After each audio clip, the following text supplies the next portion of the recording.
Welcome back to Am I Famous Yet? This is chapter 10 called Pop Star Girlfriend. Since I was so unhappy working behind a desk, one of the things that finally helped me quit my record company job and leave Los Angeles for good was the fact that I had hooked up with a pop star girlfriend who lived in London. She wasn't a gigantic star, but she had 3 platinum albums and a gold one and was touring the world doing the things that rock stars do. She was signed to a record label owned by the company I worked for, so our romance was a bit on the down low. It was possibly the worst kept secret in show business history. Everyone in the office seemed to know about it. I'm sure the $800 per month phone bills on the company dime certainly got noticed by my boss. I know I had some whopper long distance phone bills at home in those days too. The phone company even called me at home once to make sure that everything was okay and that the charges were legit. This was before the days of free internet Skype. Hundreds of dollars a month were going to the phone company. Because it might appear to be some business impropriety, we never acknowledged our relationship publicly. It was one of those things that everyone knew existed, but as long as nobody ever admitted the actual truth, the public deniability was somehow maintained. It was like politics. There was another level to the secrecy. She was 10 years older than I, actually a little long in the tooth to be a pop star, but I was a lad of 24 tender years.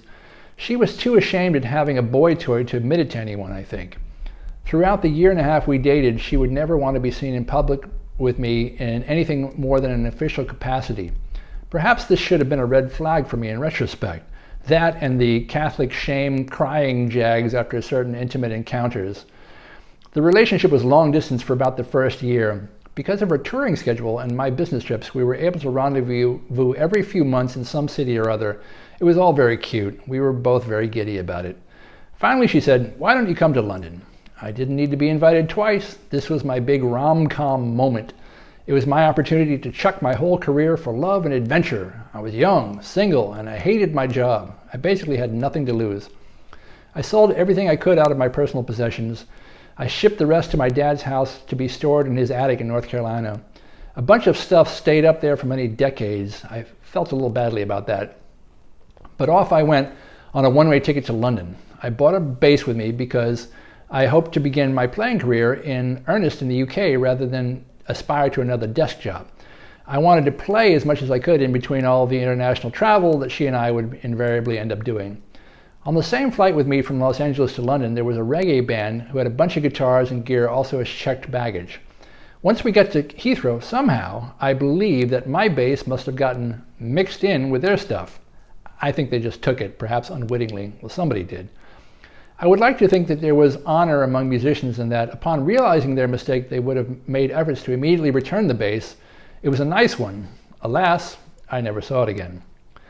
The very first thing I had to do when I arrived in England was fill out an insurance claim for my lost or stolen bass. Welcome to England. When I got to the pop star's house, it wasn't like anything I had imagined. It was a small, humble brick home way out in the suburbs, about 45 minutes south of central London. There were no other pop stars around, no nightclubs, no culture, and no adventure. There were just lawns, clotheslines, driveways, and bad weather, which rendered the clotheslines almost comically useless. Everyone actually dried their laundry on the radiators. Almost immediately, the pop star had to go on tour, as pop stars tend to do. I was left in charge of the house now and babysitting her 13-year-old son. He was a really cool kid, I liked him. But somehow, I went overnight from being a music industry insider to being an au pair, a live-in maid. There's nothing wrong with being an au pair, I just don't remember signing up for it specifically.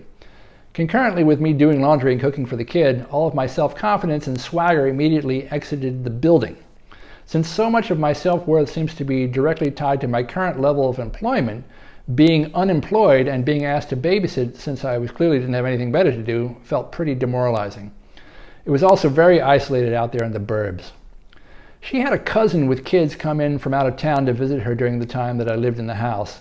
I was told that I needed to completely clear out for the length of their visit.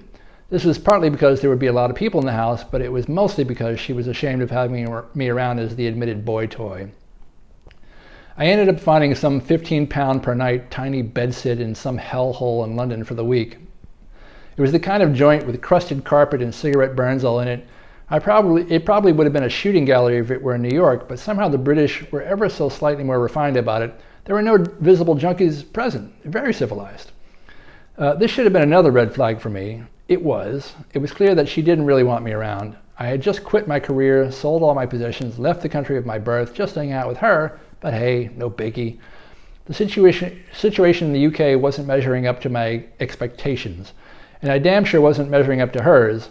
I'm not sure what she thought I was going to do or how I was going to act when I got there, but I was clearly not fulfilling whatever she thought that was. Things were getting bleak pretty fast in rainy old England. The relationship had completely run off into the ditch within 6 months of my arrival. I had to get myself a cold water flat in North London and decided if I wanted to try and stay in the UK on my own or not. I ended up staying another year by myself, burning through my savings while trying to make through a few pence here or there as a freelance musician. In a way, it was the grand adventure I was looking for. It just didn't come in the form that I thought it would. I ended up making a couple of lifelong musical friends while I was over there, but that took a while. One day in the winter, it had been raining for about a month straight. It doesn't really snow there that much, but it surely does drizzle. I went to get a haircut at a local tonsorial artist. As he was working on my skull, the immigrant barber said to me in heavily German accented English, "So, what is an American doing in North London in the middle of February?"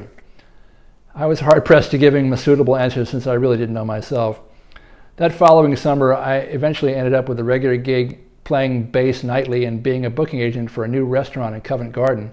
It seemed like the perfect combination of my aspirations to play, coupled with whatever business acumen I had accrued while at the record company. Yes, that is how it initially seemed.